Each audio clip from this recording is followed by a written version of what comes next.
The battle between Twitter and Elon Musk shows no signs of slowing.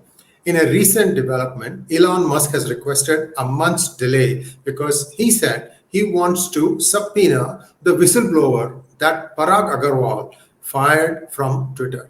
So to understand a little bit more about all this and the background, I want to take you back using a slideshow. And here we go. Things are getting ugly for Twitter. Why do I say that? Well, Twitter has a huge problem.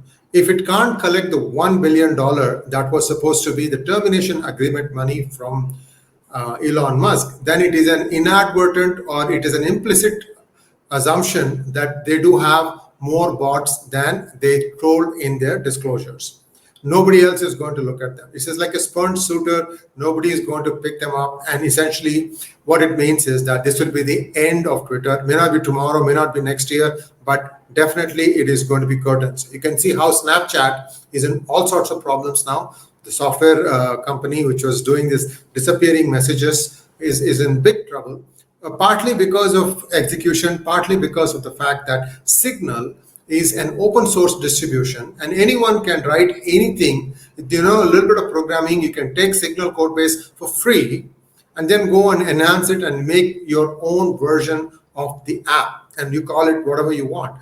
This is going to add much more strain to all the governments who are trying to monitor all these things. Okay, so let's get back to Twitter.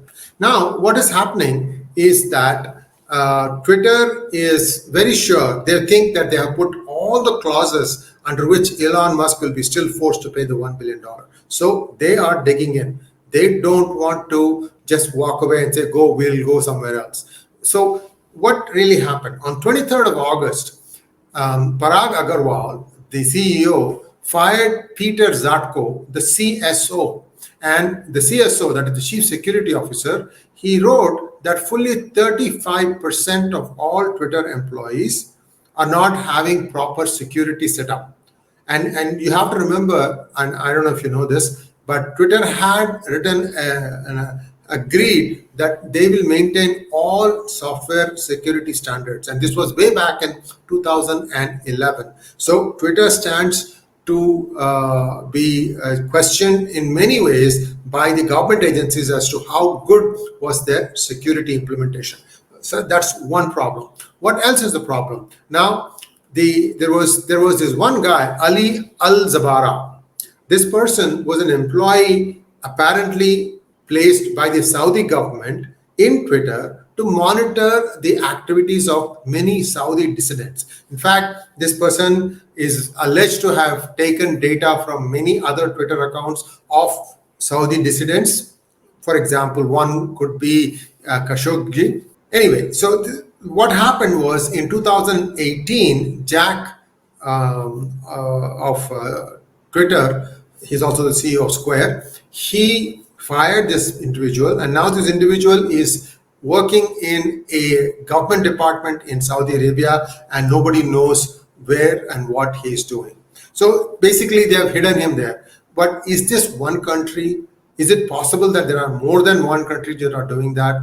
Well, according to the Chief Security Officer Zatko, whom I told you about here, there are many countries. In fact, he has pointed fingers at India also, saying that India insisted on placing 2 employees to monitor the texts of various Twitter users during the riots. Remember the riots in 2020 and 2020 and 2021, all the way till the farmer agitation job. At that time, he said that India had some people already in Twitter's ranks, and they were actually being paid by Twitter, but they're basically working for Indian government and they were monitoring tweets. Again, like I told you before, right? Now it is much harder for the Indian government, or for that matter, any government, to monitor how people are sharing information on a peer-to-peer basis.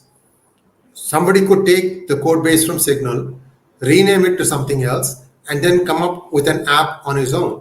In fact, this was a prime reason, in my opinion, that internet access was cut off once Article 370 got abrogated in the Kashmir Valley, I think it was cut off for an extended period of 18 months or so. So, that was the primary reason why stone pelting came down, because what the security agencies that were working in Kashmir Valley felt was that these people could, at a drop of a hat, bring a lot of people to pelt stones. So how was that happening? Because they were looking at WhatsApp and many social media platforms and they couldn't see any activity. So this is alleged to be the way. Anyway, now internet access has been enabled, but I don't know how they're going to solve this problem. I have tried suggesting some, but it's still at a suggestion level. Nothing has happened. Now, the more important thing, Twitter wants Musk to pay that $1 billion. They think they have a watertight case, and Elon Musk says no. They don't have a watertight case. They lied to me as far as the percentage of bots that were there on their platform. Also, he's now subpoenaing the CSO, the Chief Security Officer, who turned into a whistleblower. He actually wrote to SEC with a lot of the findings. So Twitter is in a bit of hot water right now. Now he wants to subpoena the whistleblower. He wants to get the data from him, and he wants a month's delay so that he can absorb all that and see how best he can use data from the whistleblower to bolster his case. This is where things stand today. If you like the research that was done for this, please consider showing your appreciation using the super thanks button. Please like, share, and subscribe to our channel, and don't forget to click on the bell button for notifications. At this point of time, our viewer profile is about 60% subscribers, 40% non-subscribers. To those 40% non-subscribers, please consider subscribing to our channel. Thank you once again. Namaskar.